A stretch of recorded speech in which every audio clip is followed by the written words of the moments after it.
I'm Sue Zumberge. I have SubText, a bookstore that runs in partnership with Nina's Coffee Cafe upstairs. We've been in business a week. We've been open for a week. We did take over a place where there was a bookstore before that, so that we have recognition of there being a bookstore here.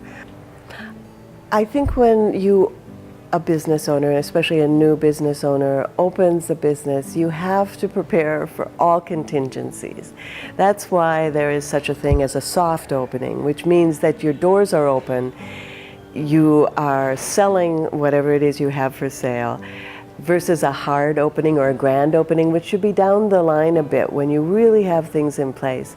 In our situation, we had bookshelves that needed to be built, and we have a wonderful person who's building them for us, but he got sick right in the process. It turns out that he is sick with a wood dust allergy. So there's no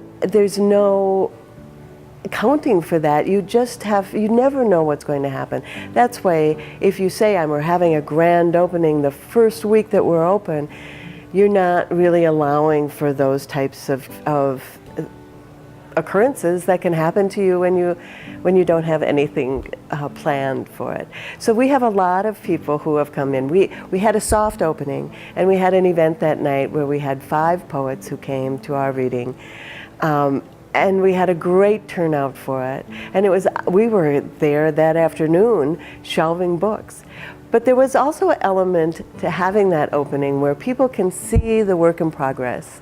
We've had so many people who've walked in the last week that have seen what small differences there are, what books we've been able to shelve versus those that were in boxes. We've also invited people to just dig through the boxes and find what they want, or have some fun with it. We've had people unpacking. We've had customers come in and shelving books for us. I think that, which was not our intention, but it turns out that has really provided a sense of ownership. When you're there, when those doors first open, when you see that owner pulling her hair out and you offer to help, you have a feeling that you're in on the bottom level. But we were very careful in our pre-opening publicity, which we were blessed to have a lot of free publicity by people doing articles in our local papers. We were careful to say this is a soft opening. We will be having a grand opening in September. Now, the summer months in bookselling are not always the best. You have people getting your summer reading, but as you go into the fall, you'll see that the publishers are bringing out their main books. We will have a lot of excitement around different publishers' fall list books, so that will bring people in. It gives us that time to work out the kinks. It gives us some time to plan some special activities for our grand opening based on the next 2 months when people have let us know what they want. So I always suggest that you wait. You have a soft opening to begin with, and then you have a hard opening. And I've opened 4 businesses, 4 bookstores, and I have to say, I've always done it that way, and there have always been unforeseen complications.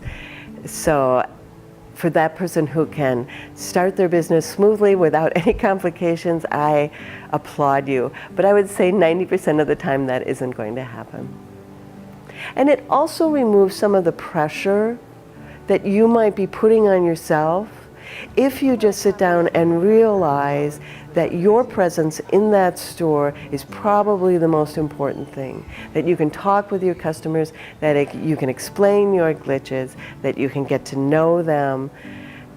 You understand that there isn't an opening police that are there with a gun to your head. And so it removes some of that pressure that you, without a doubt, will put on yourself.